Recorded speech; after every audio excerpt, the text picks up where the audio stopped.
இறைமகன் இயேசு கிறிஸ்துவில் எனக்கு மிகவும் பிரியமான சகோதர சகோதரிகளே, இன்றைய நாள் நமக்கு மகிழ்ச்சி நிறைந்த நாள். ஆண்டவர் நம் ஒவ்வொருவரையும் ஆசீர்வதிக்கின்ற நாள். அன்பு தெய்வமே, இன்றைய நாளிலே தேர்வெழுதுகின்ற பிள்ளைகளை ஆசீர்வதியும். வேலைக்காக காத்திருக்கின்ற மக்களை ஆசீர்வதியும். குழந்தைகளுக்கு திருமணம் நடைபெறவில்லையே என்றிருக்கின்ற மக்களை ஆசீர்வதியும். கண்ணீரோடு துன்பத்தில் இருக்கின்ற மக்களை ஆசீர்வதியும். நோயில் இருக்கின்ற மக்களை ஆசீர்வதியும். நோய்களை தாங்குவதற்கான சக்தியை இந்த பிள்ளைகளுக்கு தாரும். கடன் தொல்லையில் இருக்கின்ற மக்களை ஆசீர்வதியும். நாளைக்கு என்ன நடக்குமோ என்று சஞ்சலப்படுகின்ற மக்களை ஆசீர்வதியும். எங்களுடைய வீட்டில் ஒரு நல்ல காரியம் நடைபெறாதா என்று ஏங்கிக் கொண்டிருக்கின்ற மக்களை ஆசீர்வதியும். நீதிமன்றத்தில் இருக்கின்ற வழக்குகள் முடித்து விரைவில் நீதி கிடைக்க இந்த பிள்ளைகளுக்கு அருள் புரியும். ஆண்டவரே, துன்பங்களோடு துயரங்களோடு போராடுகின்ற மக்களுடைய கண்ணீரை அகற்றி இவர்களுடைய வாழ்வில் நம்பிக்கையை தாரும். ஆமென். அன்புமிக்கவர்களே, இன்றைய நாளிலே நாம் ஜெபிப்பதற்காக எடுத்துக்கொண்ட இறைவார்த்தை தொடக்க நூல் 6ஆம் அதிகாரம் 13வது இறைவார்த்தை. கடவுள் நோவாவிடம், எனது முன்னிலையில் இருந்து மனிதர் எல்லாரையும் ஒழித்துவிடப் போகிறேன் என்றார். மண்ணுலகில் மக்களின் பாவங்கள் பெருகிய போது, அநீதி பெருகிய போது கடவுள் உலகத்தை அழிப்பதற்காக தீர்மானித்து அடுத்த இறைவசனம் சொல்லுகின்றது, உனக்காக கோபர் மரத்தில் ஒரு பேழை செய், அதில் அறைகள் அமைத்து அதற்கு உள்ளேயும் வெளியேயும் கீழ்பூசு.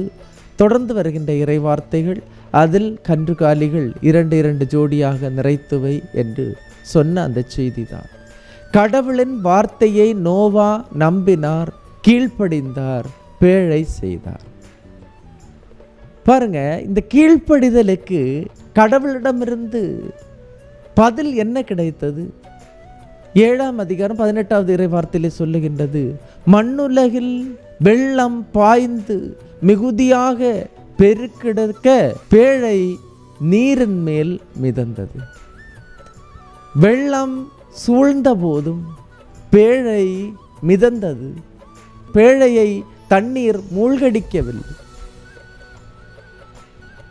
மண்ணிலுள்ள மலைகள், குன்றுகள், பெரிய பெரிய மரங்கள், நிமிர்ந்திருந்த அனைத்தும் மூழ்கடித்தது.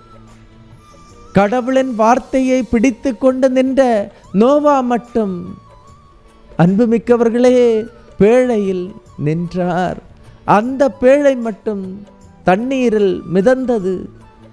வேறு இந்த உலகத்தில் இருக்கின்ற எல்லா பேழைகளும், எல்லா மரஞ்செடி கொடிகளும், விலங்குகளும், கண்டிகாலிகளும், மலைகளும் எல்லாம் நீரில் மூழ்கின. ஆண்டவரை பிடித்து கொண்டு நின்ற, ஆண்டவரை சிக்கன பிடித்த அந்த நோவாவினுடைய அந்த பேழை நீரில் மூழ்கவில்லை. கடவுள் அந்த பேழையை காத்தார்.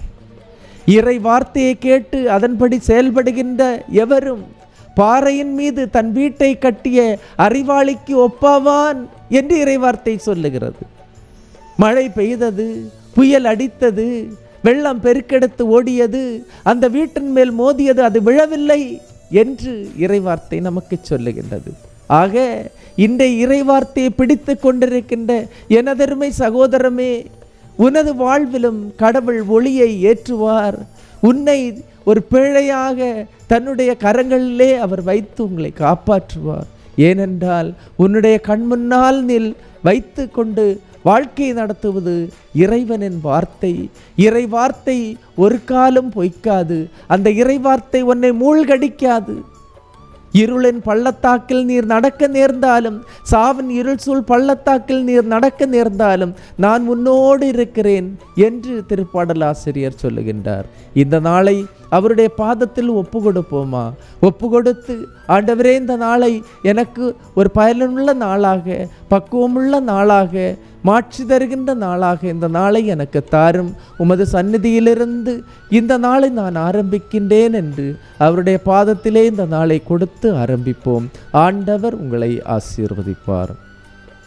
எல்லாம் வல்ல இறைவன், தந்தை, மகன், தூய ஆவியார் உங்களையும் உங்கள் குடும்பத்தையும் நிறைவாய் ஆசீர்வதிப்பாராக. இயேசுவுக்கே புகழ். இயேசுவுக்கே நன்றி. மரியே வாழ்க.